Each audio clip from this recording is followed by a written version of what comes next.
प्रस्तावित project Singrauli Prayagraj highway project in दिनों जबरदस्त चर्चा में है और चर्चा की वजह है इसमें होने वाले वो घोटाले जो अब खुल करके सामने आने वाले हैं। मुआवजे की बात आई सामने, घर भी बन गए, लेकिन ये सब कुछ कैसे होता चला गया, ये बड़ा सवाल खड़ा हो रहा है। इससे जुड़ी एक रिपोर्ट देखिए।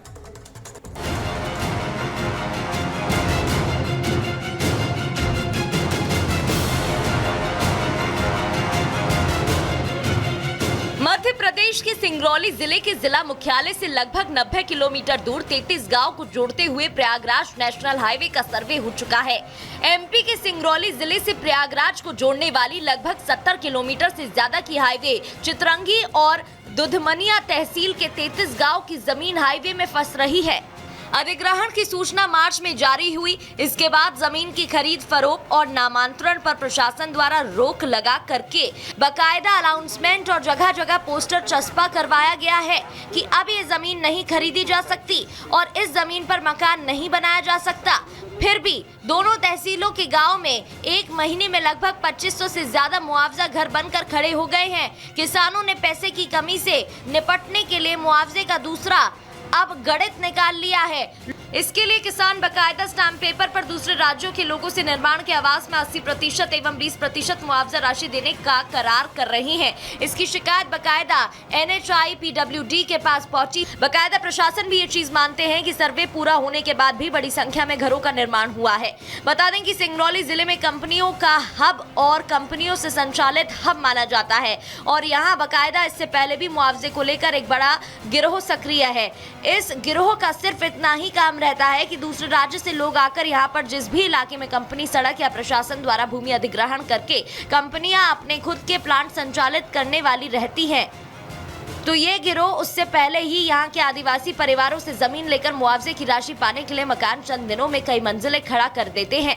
बता दें कि ताजा मामला चितरंगी के भटकुर गांव का है, जहां पर नेशनल 135C हाईवे सड़क निकल रही है। ये सड़क 740 करोड़ की लागत से 70 किलोमीटर बननी है। उससे पहले ही मुआवजा पाने की नीयत से वहां पर रातों रात 25 से ज्यादा मकान खड़े कर दिए गए।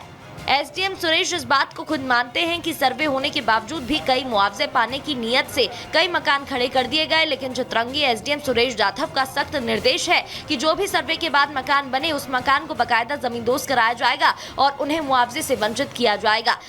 सर्वे में जानकारी प्राप्त हुई है कि कुछ लोगों ने 3A के प्रकाशन के बाद अपने मकान निर्माण किए हैं। ऐसे मकानों को चिन्हित किया गया है सर्वे दल के द्वारा, साथ ही उनके फोटो जियो टैग के द्वारा सेव कर लिए गए हैं। यदि कोई निर्माण 3A के प्रकाशन के बाद हमें प्राप्त होता है तो उसको नियमानुसार किसी प्रकार का मुआवजा प्रदान नहीं किया जाएगा। कई ग्रामों में इस तरह के घर बनाए गए हैं, कहीं पर छत डाले गए हैं, कहीं पर सीट लगाया गया है, काफ़ी नए नए निर्माण किए गए हैं, काफ़ी सारे बोर किए गए हैं यहाँ पर, और यही सब चल रहा है। अभी निर्माण कार्य चल भी रहा है कहीं कहीं पर। ये सब मुआवजा के लिए ही पूरे घर बनाए जा रहे हैं।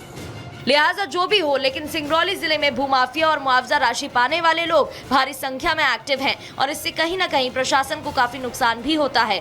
लोग तो यहाँ तक ये भी बताते हैं कि कहीं ना कहीं इसमें बड़े लेवल पर कुछ ना कुछ तो गड़बड़ ही होती है। Bureau report, Republic Bharat.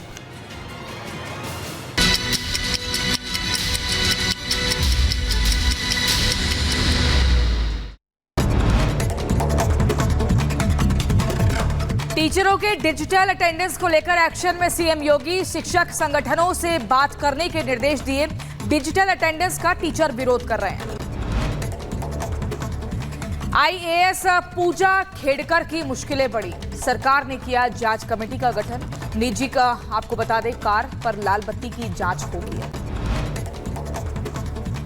Madhya Pradesh के भिंड की यूनिवर्सिटी में नकल करते पकड़े गए छात्र। सामूहिक नकल का वीडियो वायरल हुआ।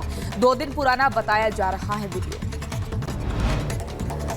बिहार में गिरते पुल पर पूर्व डिप्टी सीएम तेजस्वी यादव का नीतीश सरकार पर तंज। ट्वीट कर लिखा, पुल ही नहीं सुशासनी भ्रष्टाचार की गिर रही मीनारें। सरकार ने पुल गिरने मामले में बनाया है विश्व रिकॉर्ड।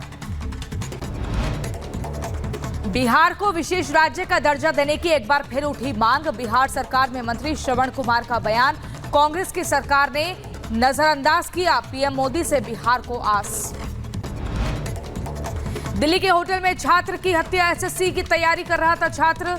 हत्या के आरोप में पुलिस ने गौरव नाम के लड़के को पकड़ा है। लड़की को लेकर दोनों में विवाद हुआ था। उत्तर प्रदेश के सहारनपुर में रिश्वत लेते एसीओ चकबंदी देवेंद्र कुमार शर्मा गिरफ्तार। एंटी करप्शन की टीम ने 10,000 की रिश्वत के साथ अरेस्ट किया।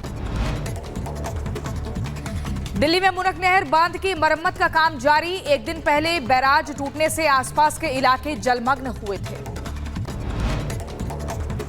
मुनक नहर का बैराज टूटने से जेजे कॉलोनी में पानी भरा। आधुनिक मशीन की मदद से पानी निकालने का काम तेज हुआ।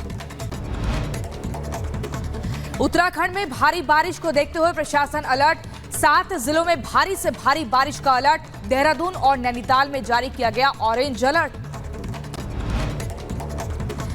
बुलंदशहर में भारी बारिश के बाद सड़कों पर पानी भरा। जल जमाव को लेकर डीएम सख्त हुए। पालिका प्रशासन साफ रास्ता कराया।